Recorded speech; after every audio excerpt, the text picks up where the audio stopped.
Hello, my name is David Bryan, and this is Curiosity Invited, a podcast inspired by endless curiosity. Tune in for an open-minded conversation about interesting and important things. Well, hello, everybody. Welcome to Curiosity Invited. I'm David Bryan, and today, what a great pleasure I have. I met him just for the first time yesterday, and I feel like I'm talking to an old friend, Jamaal Lewis. Jamaal Lewis, that other fella, the good-looking guy on the screen. That's Jamaal. you. That's you. Yeah. Yeah. Well, if you think that your camera must be really No, I screwed just up. cleaned it. I just cleaned it. I'll give you your flowers. Respect. But Jamaal Lewis, how do I describe Jamaal as? Jamaal Lewis is an actor, a model. He's got a clothing line, which we will talk about. And he is a former Stay Blessed, yes, indeed. And those shoes behind him, the logo on top is the Stay Blessed logo, but all those shoes are not Stay Blessed shoes. Unfortunately, not yet. We'll get there. Not yet. Yeah, exactly. And former college football player, star, D1 at Arizona State. Yes, sir. Arizona State. And then you played a couple of years in the NFL. I had a very short stint in the league, which was a surreal moment. But at the time, I wasn't living right. And God sat me down and the opportunity got taken away from me. And it was a very hard pill to swallow for the longest time. And that's funny. That wasn't supposed to be a joke, but literally. And we can kind of get into that whole story. Yeah, maybe we'll talk about that. Yeah, Maybe with we'll talk the about that. Redskins, it was the coolest experience of my life. Walking into that locker room, especially the Browns, and just seeing, your last name on the jersey, and you got your locker room, and Yeah. it was the first time I really shed a tear in my life ever. Wow. Okay. So, well, first of all, let me just say thanks for doing this. I really do appreciate it. Thank you for having me. I feel like I got the making. We've got the beginning of a friendship. Amen. All day. So, yeah. Yes. And the other thing I came across, and maybe some of the viewers, say Jamaal Lewis. There's another Jamaal Lewis, spelled differently, Yep. who also was a football player, also played in the NFL, and it was like there's a lot of confusion online. Yeah. We're like, who is this guy? The funny thing was so when I went to Cleveland, I was with him. So he was the running back and I was the tight end. I was the backup tight end behind Kellen Winslow. And so when I came into camp, the media had a field day over it because when I came into camp, I kind of came in with a chip on my shoulder because I didn't get drafted like I was supposed to due to personal decisions I made off the field. Then when I finally got into a camp, I just came in like, okay, I need to show everybody, what's up. And so I was making quite a buzz around the camp, and Romeo and the coaches, they were just like, who is this kid and where did he come from kind of thing. And Jamaal was actually out there with me. So every time something would come out in camp, it was just kind of like, oh, we have the two Jamaal Lewises. And it was a big deal. But now I don't want to say it haunts me, but it does come up a lot. Like there's a lot of confusion because he was very successful in the league. Yeah. Right. But then, we got into some problems off the field too. So sometimes when you Google my name, that comes up and I'm like, no, I didn't do that at all. Like, what are you talking about? Relax. No, I would still be in jail. Stop. Again, we just met each other yesterday, actually, for the first time. And I was so glad. I'm so glad we're going to have this conversation because I had such a great time. Just, like instant great time. So you grew up in a military family. I want to take that. I want to do early background here. So you grew up in a military family, moved around, et cetera, et cetera. What was that like, moving from place to place? And what kind of a military family was it? Was your dad like the drill sergeant who kept y'all in check, or? Well, I'll start with my dad. My dad, and this is the first time that I'm going to talk about this too in public. So just to be clear, you don't have to. We can take it. Tell me to take it out. But I want to. I want to be transparent about this because we're living in such a day and age. Even my position with what I'm doing is my fiance has two kids who obviously they're not my biological kids, right? So growing up, my biological father, he wasn't in my life. So my stepdad was my father, and he is my dad. He's my pops. He's my everything. He's that as far as I'm concerned because of the time, effort, and love that he poured into me. It's unmatched. And he came into my life at such a young age that that's all I really knew, right? Yeah. And this the stories is really cool because our minds tend to cancel things out that we don't want to remember and just kind of hold on to the good. And my biological father turns out, and I didn't find this out till way down the road until I actually started playing football because I had a drawing to football. And my mom one day came and sat me down and she was like, "We need to talk. This is why you're so good at football." And she pulled up this picture of my biological father who played for the Rams and the Chargers. And I kind of saw it and was like, whoa, Wow. like, because it was my face on a grown man's body. And I was like, it was undeniable. I'm like, well, that's clearly where I came from. Yeah. And nothing ever changed. I never went looking for him to try and make amends or anything because I was just so happy with the man that my dad raised me to be and just how to respect others and just life in general.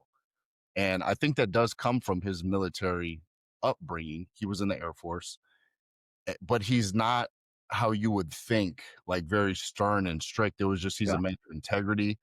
And when he speaks, you listen because he's so well respected. And I could even remember like we would get spanked. It was a thing. Like you did wrong, you get spanked. Nowadays it's like it's abuse. Like you're like it's like I know. oh It's one but of my buttons. You don't get oh me on man. my soapbox. Well, come on, really? I turned out okay. We got hit. Exactly. I'm all right. I tell people, I'm like, he might have killed me a couple times. I'm still okay. Like, you know what I mean?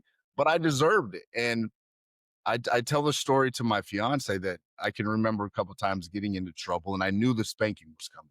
And it was more, he never did it out of a malicious state. He was always very calm and he would go and sit me down and he would talk to me and say, Jamal, look, listen, this is what you did wrong. You can't do this. This is unacceptable. As you're growing up, you're going to learn why. Like you could end up here, here, or here if you do stuff like this. And then he would tell me how many spankings I was going to get. And he would tell me if I put my hand in the way, that does not count. So just take it like a man. And and we There's first rules. There's right. rules. So by the time it was actually time to get the spanking, I'm literally like, just hurry up and spank me. Like I already like I'm having an out of body experience from this talk. Like just go. It's- um Yeah. So so did you ever have you ever met your biological dad or no? You just never did? he passed the year after I realized who he was. Yeah. And he was drinking and driving and he got into a car accident going back to a high school reunion. And which is sad, you don't wish death upon anybody. But No. I think for me, I just mentally blocked out because I did have memories of him from a very young age, but they were not Yeah. good memories. And I couldn't understand growing up where these memories were coming from because they would be like flashes. And it wasn't until my mom actually told me, like, hey, this is who your biological dad was, that it was just kind of like everything just, oh, Yeah. that's what those memories were. It made sense. Um, but yeah, I mean, the military upbringing was really good because we talked about it a little bit yesterday, but I was a short, fat kid growing up. I was a short, overweight kid who played tuba in the band and got picked on. So we moved around from Minnesota to Iowa and ended up in Colorado, New Mexico, and then ended up in Colorado.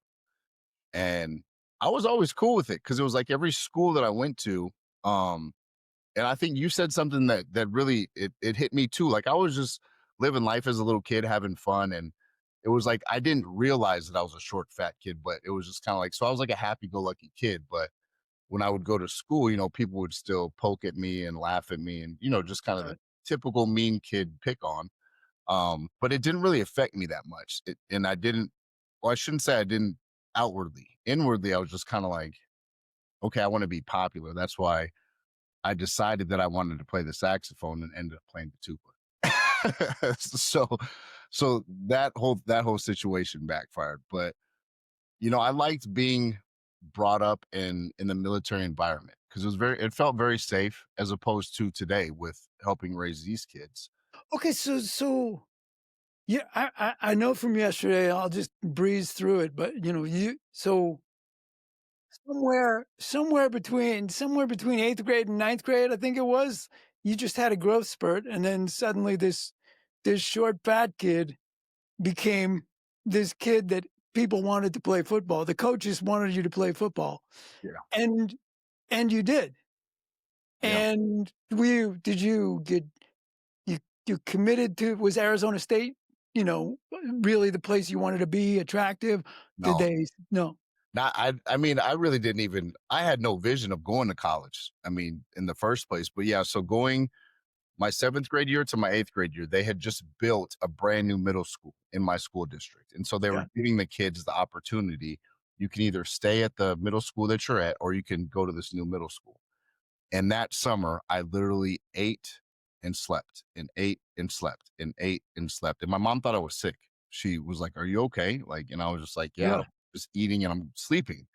And the outcome literally was like one morning I woke up and I stood up out of my bed and I felt like I was in somebody else's body. I was like Yeah, well, gangly and I was tall and it's like somebody just grabbed me and stretched me out. And I was like, how do you work this thing? Like, what is that? So I just felt like with this new kind of felt identity, that I would try a different school. And so I went to Mountain Ridge Middle School, which the first day that I walked in, I had a FUBU shirt on. That kind of dates me, like FUBU. But I walked in and, I'm 6'5" and just towering over everybody walking down the hall. And the football coach saw me, both of them. Coach Mazza, um, he ran straight up to me and he said, "Hey man," he was like, "Do you play football?" And I was like, "No, like what?" I'm still stuck in the mind frame of little tuba player. And he was like, "No," he was like, "You be out on the football field after school today. You're playing football." So that just kind of that set everything off. In my first that year, I played like offensive lineman because I was the biggest one on the team. They just they yeah, needed a big body, we need a big guy. right? So that was kind of my introduction, and that's where the football situation. And then it just took off. Yeah. Okay, so then college and a short stint, like we're talking about. Do you want to tell anything about that story? It was a short stint, and then you were doing you why'd they kick you out? Or why did you get dropped? No, I would love to talk about it. So the reason my basic, how would I say, the basic self destruction, let's just call it that, because for the longest time I blamed everybody else but myself. I took no accountability for the choices and actions that I made. And when I went from Colorado to Arizona State, which let me rewind. So I originally verbally committed to CU. I was going to go stay home and go to Colorado, the Buffaloes.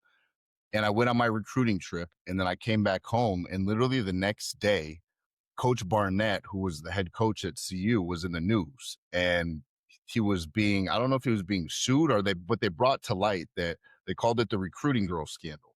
Uh, So basically, they have a group of girls that when recruits go up, they show them around, and some do this, some do that, some do the other, whatever. And so basically, he got caught. And so my mom saw it. Who my mom's name is Mary Kay. She sells Mary Kay Cosmetics. I am very much a mama's boy. And she looked at me and she was like, "You are not going to." you're not going there. I was like, "What? Like, what are you talking about?" So I was very highly recruited. My dad took our shoe boxes of letters that we had from colleges and we just kind of dumped them out. And I mean, there was SC, Oregon, UCLA, pretty much everywhere in the Pac 10, Texas, Florida, you name it. And I was just kind of looking at him and I was like, you got to remember, I grew up like not into sports. Like it wasn't a thing for me. So I wasn't like Yeah. on one school. And so my dad was like, well, let's just go over everything and think it out. And ASU just got a new coaching staff, a completely new coaching staff. So my dad was like, basically if you go here, you have a chance to play right off the bat because there's no favorites. They're not going to say, "Hey, this guy's been here for 5 years." You could just go in and do your thing. So that ultimately was why we made the decision to go to Arizona State. Um, which back then was the number one party school ranked by Playboy. And that was kind of the beginning of my And that was true. yes, very much. It might have even been high. You can't go higher than number You one. can't go It was whew. Yeah. And then just being so Well, it is what it was. Being so sheltered in Colorado and then being exposed to that lifestyle. If you've ever been to Scottsdale, Arizona, it's like a mini Vegas. It really is. And the women all are beautiful out there. And if you play a sport, it's just like times a million. And I just never experienced that.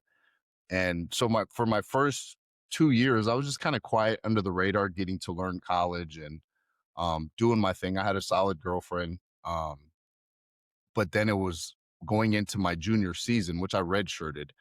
That's when I started to ball out. And that's when the whole state started to recognize me. And that's when all the states started to recognize me. And that's kind of where my alter ego, who they used to call J. Lou 82, that's when he came out. And that guy was trouble Mm, because, mm, it was score touchdowns, let's go to the club. Score touchdowns, let's go to the club. That kind of lifestyle. yeah, yeah, And yeah. just really, I was just living life, just having fun. But I was bringing a lot of extra attention to the coaching staff, to the organization. I had really nice things at the time. The next woman that I was dating in college had a really nice Hummer and BMW, and I used to get really nice clothes. So people thought I was getting paid by boosters and investigations, and it was just a lot of red flags. Well, And then the final red flag was going into my senior season. I was ranked as, or excuse me, going into my junior season, I was projected as a second round draft pick, which is amazing. And in my head, it's just like little tuba boy who had really no hopes and dreams and just wanted to be popular. To now I'm being told that you can go second round in the NFL draft. And it's just like, what? And it just happened so fast, right? And I'll never forget my head coach, Coach Cutter. He brought me in the office and he said, "Hey, look, listen," because I was ready to go. I was like, "I'm out of here. That's all I need to hear. Like the money, I want to take right. family. This is the next level. Let's go." Like, who knows? I could get hurt this season. I don't want to risk Sure. it. You Second bet. round is perfect. And that same year was the year that I really got introduced to partying. So it was kind of all lining up for destruction. Could have been good, but it comes down to making the right choices. And my coach said, "Why don't you stick around? We'll move you to wide receiver. We'll get a little bit of weight off you. We'll kind of make your stats jump so we can get you from second round to first round."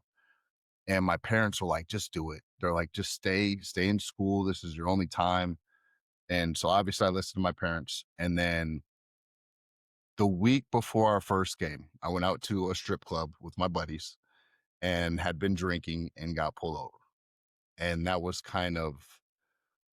the beginning of the spiral career wise. Mhm. You're still in college, so we weren't partying all the time. It was just like when you could get it in, and that was just the wrong time to get it in. And I actually got off. I shouldn't have got off, but when I was pulled over, the cop recognized me and he directly confronted me. He said, "What are you doing out this late, Jamaal? Like you got a game in a week. What are you doing?" And I told him, I was like, I was just out having fun with the fellas. "Have you been drinking?" And I was like, "Yeah, a couple beers." And he was like, "Well, here's what we can do. This is crazy. I don't know the cop's name, thank God, so I don't get in trouble." But he was like, "If you give me an autograph on this ticket," he was like, "I'll let you go." And I couldn't believe that he said that to me. And I was almost too prideful at the time because I just couldn't believe that I was like, "You're going to let me slide if I give you an autograph? Like, who says that?" Mm. I did it. And so they took me down to the station and booked me. And then they only kept me for like an hour though. They kicked me right out. But then the next morning we had a booster meeting. So we had our big hoorah kickoff ASU huge gathering of all the boosters and all the players and the team captains. And you get up there and give your speech. ASU is going to be this. Oh, this is, all-star wide receiver. And I showed up and gave my little speech. And then I had a sit down with one of the main reporters who her name was Jody Jaganowski. And we sat down at the little press conference and it's me and Coach Cutter. And she stands up and she's like, "Coach Cutter, how do you feel about your all-star wide receiver going into the season, getting pulled over, going 120 down the speedway last night under the influence?" And I was like, Oops. and I looked at him and he was just like, "My office now." And so then the outcome of that was they didn't know what happened. And they had always just preached, if something happens, you got to let us know first before Right, the right. media or anybody gets a hold of it because you're under such a microscope. And the next morning, it's all over the news. It's everywhere. literally everywhere. My face was plastered all over campus. Jamaal Lewis gets pulled, and so that right there was just like red flag. And my draft status went away in one, like literally one decision. And my coach had no choice but to suspend me indefinitely because they didn't have any details. He was like, "We don't know what you did. We don't know. Yeah. So you're suspended." And I was trying to tell him, I was like, it's not that serious, and you're a kid. You're trying to fluff it, right? Instead of just taking ownership and being like, "Man, I messed up, like bad." Wow. And so they ended up going and reviewing everything. I didn't get a DUI or anything like that. So I just got suspended for the first 2 games. And then the cool thing about the whole situation is my first game back was at Colorado against Colorado. So I was like, okay, I'm just gonna go nuts. Like I'm gonna show everybody that this was a mistake. So um, from there it was just an uphill climb to try and get out of that. And unfortunately, that one mistake just kind of sabotaged Yeah. everything because your life is your application when getting into the league. So what? How do we go? How do we get from Jamaal, the football player in Cleveland, to Jamaal, this guy who's going to be a model and an actor and a whatever, whatever, and then, how do we get there? Um, And man, and is it a good thing? it's absolutely amazing, but it was a lot of pain. It was through the pain of that decision. And after I got released, because I went to the Redskins first and the Browns. Then I got released from the Browns, and I played a little bit of arena football, but it just wasn't the same. Yeah, So yeah, I ended up coming home, which home was Scottsdale, Arizona, which is the place that I should not have been. And I had a little bit of chunk change from my experiences and no responsibilities. So I decided that I was going to just basically drown out the pain, right. put on a mask and drink. And then I started popping pills. I got real heavy into pills. And pretty much if it was at the party, I was doing it. But the thing is like with my habit, it wasn't so much of a seek it. It was just always where I was. So it was very easy just to drown out my pain Right, by right. masking it with not being sober. And that went on about for 2 years, 2 years straight when I look back at it. And it just is a complete blur. It was just partying day, partying night, partying day, just no responsibilities, no nothing. And what I was sharing with you is the way that I came out with the way that I came out of it is I was on a bender and I had been going for 4 days hard. I still have someone still has pictures of that night, and they sent it to me a couple months ago. I almost threw up, like the way that I looked, because it was just like I can remember the feeling. Yeah. And we went back to one of our buddies' house who supplied most of the stuff, like when we were partying like that. And man, he took one look at us with another I one like, love this piece of the story. It's yeah. really amazing. Well, and to go in a little deeper about it, this was even the crazy part. I didn't tell you this part. So his apartment was basically, I don't know if you know what a trap house is, but a trap house is, it's basically like a drug dealer's house, and they just have the most random stuff everywhere. It's very dark. The windows are dark, blacked out, but there'll be like a scooter in the corner, like 5 PlayStations here, a pair of Jordans, like just stuff in boxes. Cause people, if they don't have money, they'll pay for stuff with, there'll be 5 Rolexes stacked. Right, It's right, just right. random stuff. Like, no, who lives here? And when we first had left, because we started that 4-day bender, started out at his house. We were pre-partying. And when I came back and we knocked on the door, he opened the door and it's blinding white in there. Like the floors had been scrubbed clean. There were stains all over the floor. The floors looked it looked like a model house. And I was like, am I like this? Like I'm this high that I'm seeing this. But that's what it was. I'm looking around like, what in the world happened? And he had cleaned the entire place. And when we said, hey, we need some more, like we're going to keep going, and he cut me off. He was like, no, man. He was like, absolutely not. He was like, you're going to kill yourself. You're going to die. And then he told me, he was like, I found God, man. And he was like, even if you wanted it, I can't give it to you because I threw it all away. I dumped it down the toilet. And we were like, you wouldn't. Like, that's how you pay your rent. That's how you take care of yourself. Like, we've known you forever. There's no way you. And he's like, I promise, man. And and then he just looked me dead in my eye, and he locked in with me. And it was just like I was like when you're on a bender and you have that much substance in body is like your eyes are bouncing. Like you can't even, it's everything is just like, it's just off. And he locked in on my eyes and he was just like, Jamal, man, he was like, you're blessed. And he was like, stay that way. It's every And time I say it gives me chills. what was he saying? What was he saying? He's like, you mean, was it Jamal? You're a gifted person. Yeah. You've got all these blessings in your life, and and you need to stay that way because you're destroying it. Is that what he meant? I think it was, I think God was using him to directly tell me that I had a purpose. And that's kind of how I perceived it. So it was And more and stay, you felt it. yeah. I still feel it. I get tingles every time I'm tingle, full body tingle right now, every time. Um, but yeah, he was just like, you're blessed, stay that way. Stay And to me in blessed. that moment, yeah, like I told you, it was just kind of like right when he said, like right when it registered, like when stay blessed registered, it was like everything was still. And it was like this weight had been lifted off my shoulders and it was like I felt purpose. I didn't know Hmm. what it was, but I just felt something I didn't feel. I almost want to say for a long time. I just never felt that. And then to wrap your head around the concept that it sobered me up from 4 days partying instantly. Hmm. It was like such a divine feeling. There's no other way to describe it. It was just like, okay, I'm going home. This is over.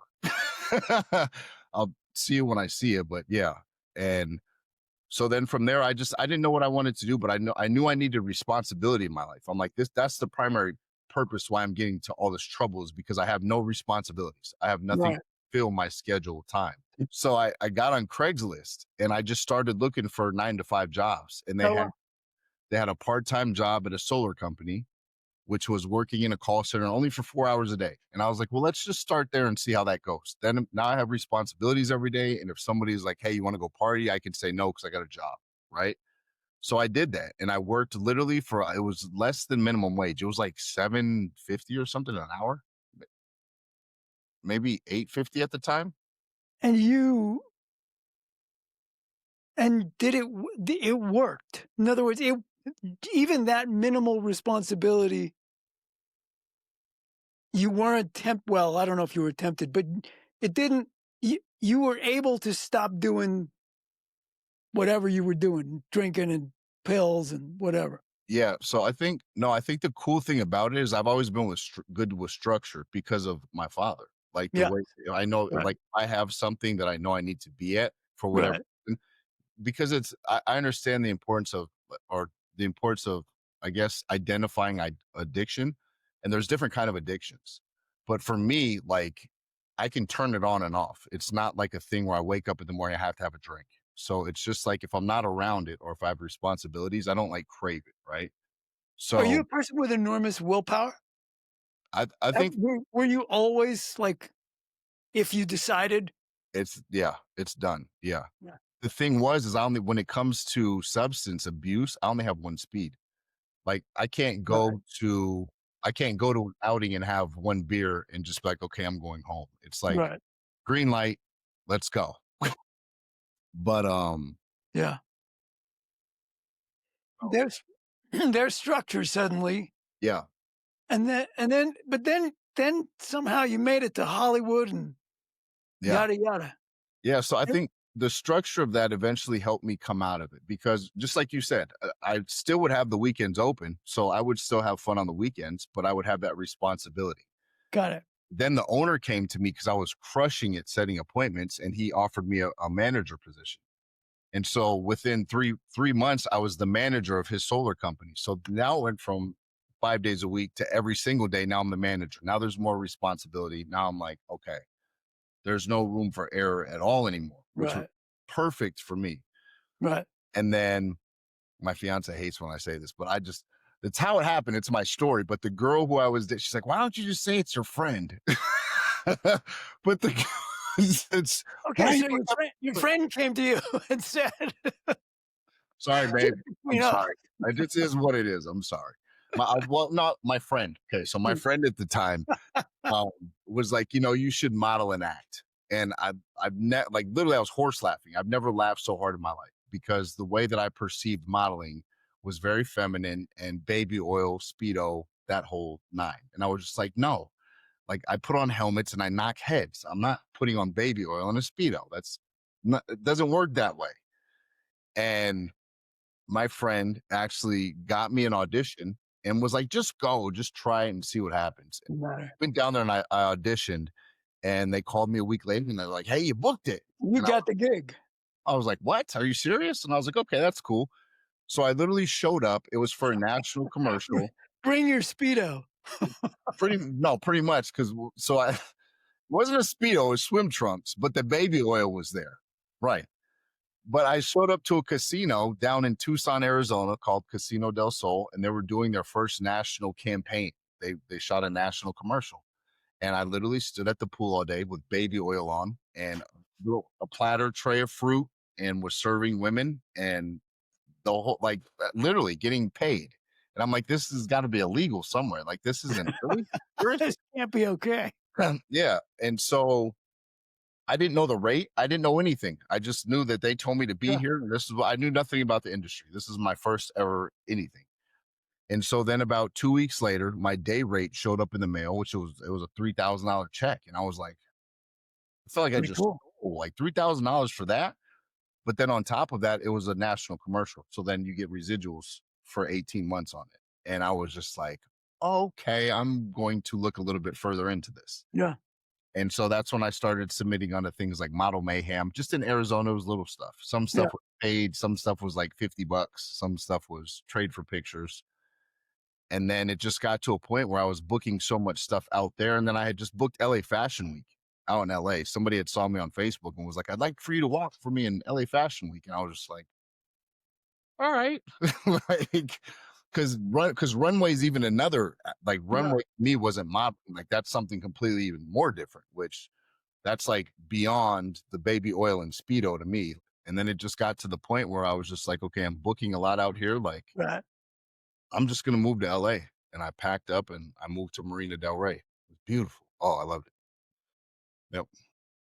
Yeah.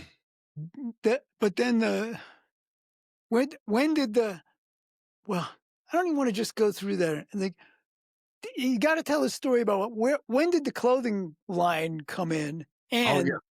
and why is that or is it? It sounds like it's important in your life Yeah. because it's more than a brand; Yeah. it's So a message. yeah, it's a message. It is my purpose. That's the only way. And the crazy thing is, I don't say like, "Oh, I made the term stay blessed." I'm sure people were saying it way before it impacted my life the way that it impacted it. Yeah, yeah, It literally saved me. So back when I was doing the solar thing, I got really into because I've always worked out, but I got super into fitness, like really keeping up with my body and just tweaking it so I can just look healthy. And the football mentality with the workouts. And this is back when Instagram had just started. And I think I had like 50, I call them believers, not followers, but I had like 50 believers. And, I would post a picture and I would get like 10 likes and like one comment. I'd be like, yeah. And so one day I just decided I went out to a little kiosk in one of the Arizona malls and I just had a shirt made that literally it looked just like this without these things. Just very plain. There's nothing to it. It just said stay blessed. And I got done doing a workout and I just posted a picture. I was doing like a little flex and posted a picture. And literally my Instagram it blew up. Like I had more than 50 comments and more than 50 likes, which I was just like, and it was all people saying, "Where do I buy that shirt? I need that. That shirt is just everything." And I was just kind of like, "What is this?" Like, oh well, and then I just prayed on it, and I heard my father say, "Hey, create me a vehicle to spread my message." yeah, And so I actually went to Arizona State for digital art. So I sat down, I designed the logo, like I designed it myself, no kidding. and I just ran with it. I took all the money that I had and I went and got it trademarked. So I actually own the term. And then I put all the money I had. I didn't even have a website. I had no intention or like just of how to sell. What Yeah, just never started a business. This is all new.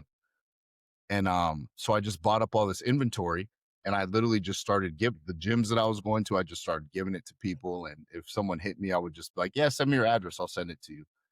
And then more people just started asking to buy it. So I'd send them a PayPal link and I'd just like, hey, just shoot me $20.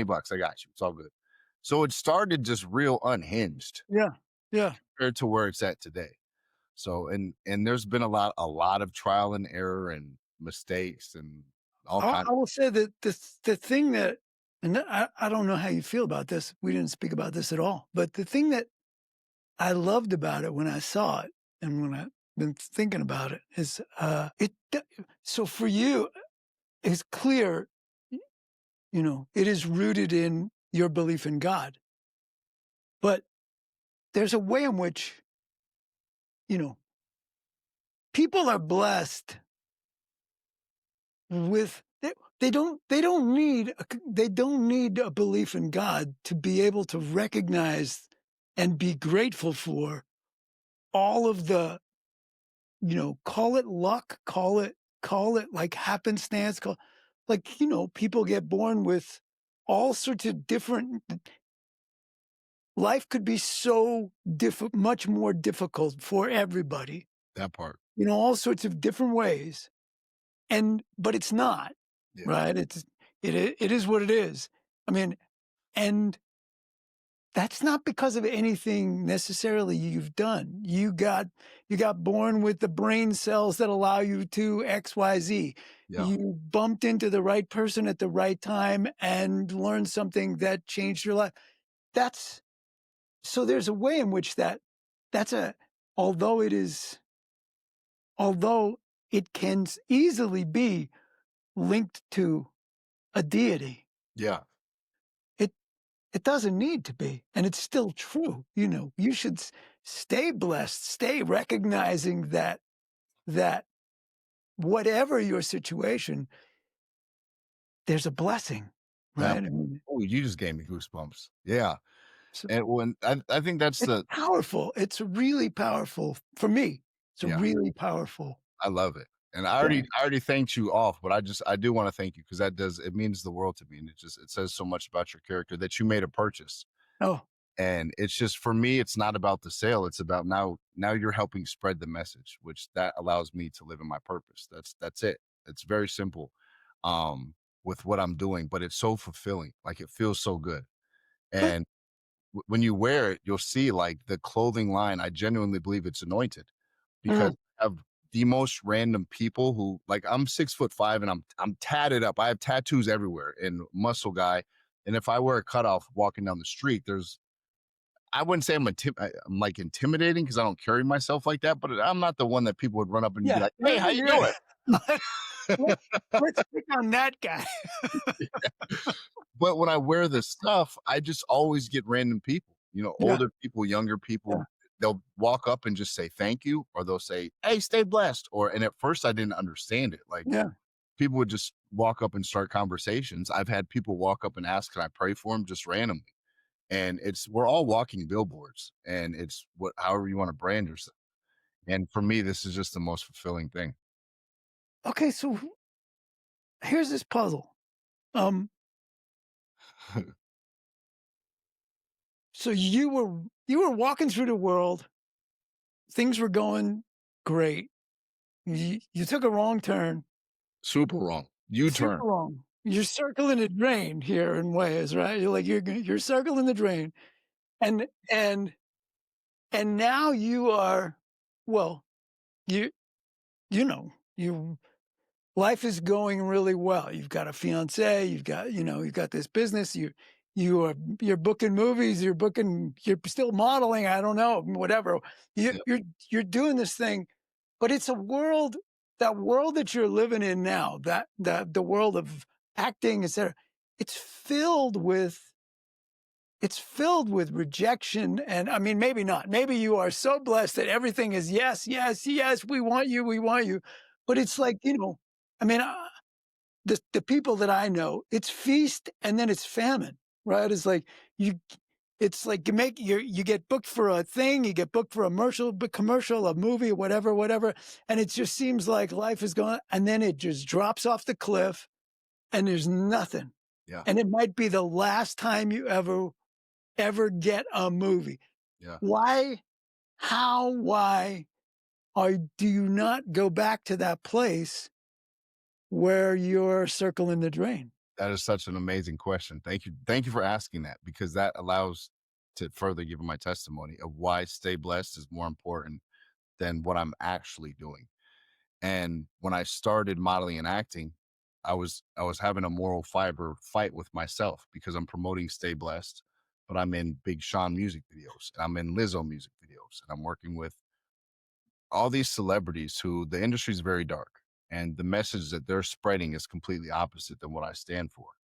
And that's not judgment from me. It's just saying like you can't say stay blessed and then be in a song where there's literally saying, I don't F with you. Like, and it's just kind of like, what? Like, that's like, I don't know. So I, I got to a point where I was so uncomfortable and I was just like, is this what I'm supposed to be doing? Am I supposed to just leave the modeling and acting world behind? Like, was this me just wanting attention because I used to get attention from Mm, football and mhm. being in that kind of limelight? Or do I just leave that and just do stay blessed? Or like, what do I do? Like, why did this opportunity just present itself? And it was so easy and so natural. And I like it. I find it fun.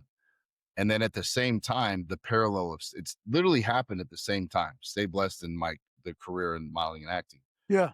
And I was just, I'd pray on it. And it came to me one day and I heard God just tell me, he said, I need you to light up the darkness. And it was kind of like this vision of how a pastor goes in to preach to his congregation or his church. Everybody's there seeking. They're seeking because they need help. They want to become a better person, but they've made that choice to go there themselves. Like they had a choice.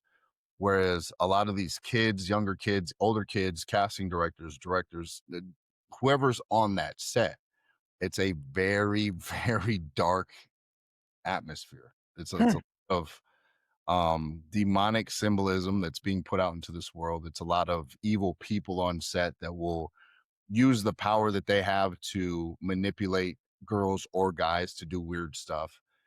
And that's what he showed me. He was like, you're one of my warriors, and I need you to go into the devil's house and I need you to shine your light, which is a hard task, and people will rip you apart. And it did happen at first because I would be preaching stay blessed on the internet, and then I would post a music video that I was in. And it's just like, what is this? And it's just kind of like what people are seeing, the perception of being in the industry is so surface to what I'm actually doing. Mm. Happens in my purpose is behind the scenes when I'm on these sets and I'm wearing Stay Blessed. And a young kid walks up to me and you can just tell he's completely like going through something or just he doesn't know what to believe or who to believe in. And to see somebody who does believe and who knows and is on that type of set saying, hey, look, listen, look, the devil comes into our heart, our house every single day. We can go into his and feel comfortable knowing that we are doing the right thing and staying blessed. And so that's all it is. It's just everybody has their different battles and their different journeys. And Mhm. that was the first time it became clear to me. And I was just kind of like, oh, okay. I need to put my armor on. So I keep my armor on and go to war.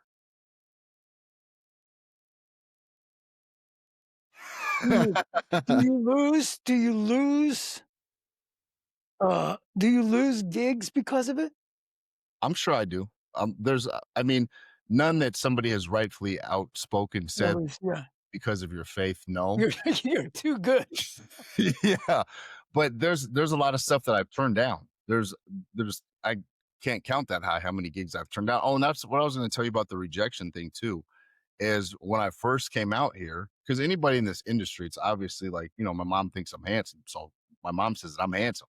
So my mindset when I came out here was like, I'm going to book everything. And it was just like, no, no, no, no, no, no, no. And I was doing self submissions. And so, like, I did the math on it after a period of time, but I would do like 250 self submissions a day, right? Which is it's over 1,000 self submissions a week and then like over 4,000 a month.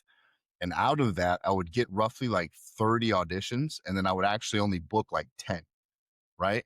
But if you're booking 10 gigs a month, that's good. That's good.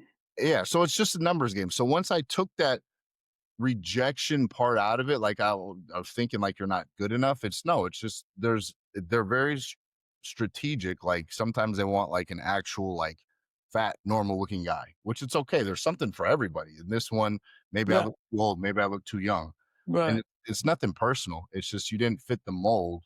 right. you fit the pool of maybe this could possibly work out, but not Right, that mold. So like right.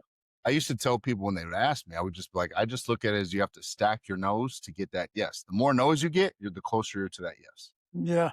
That's a And good attitude. yeah, and so That's just a keep good going. attitude. I would submit to everything, like literally everything. It would say like, "Oh, we need We need a short, fat tuba player. submit, I can do that. yeah, submit, yeah, literally just submit to everything."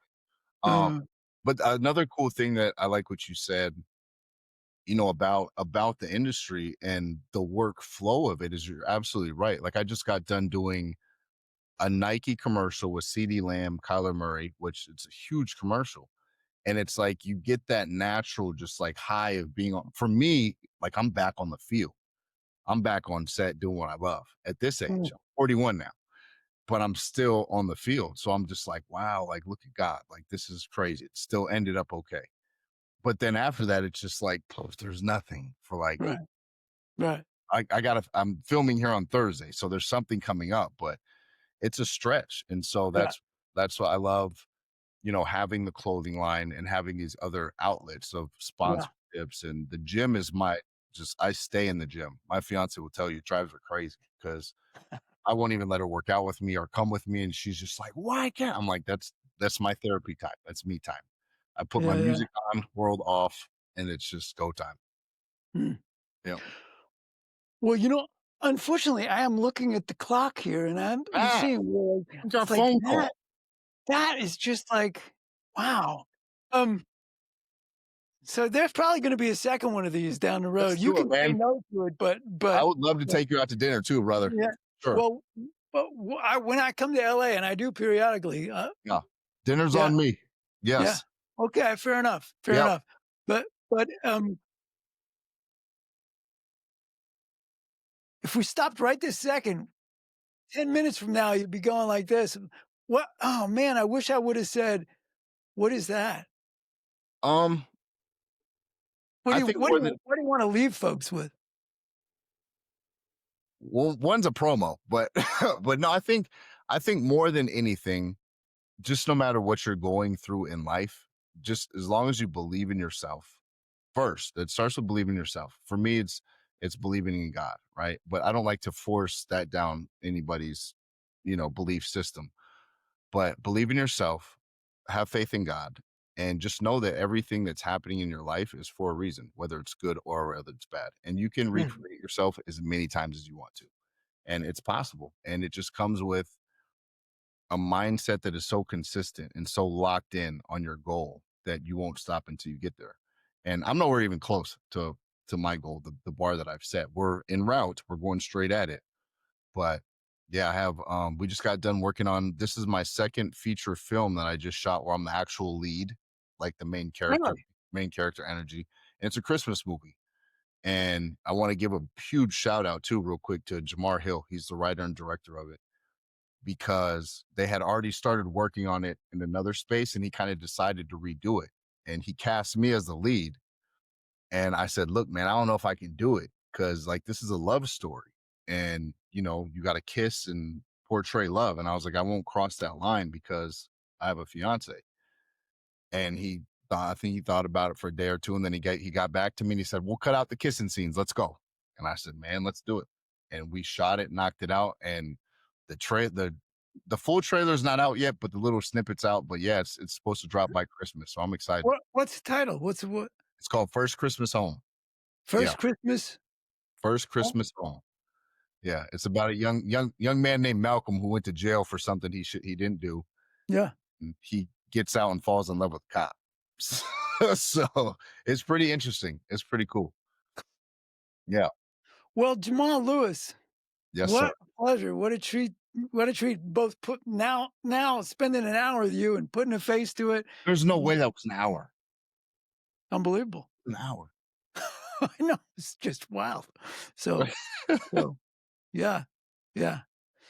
So thank you. Thank you so much.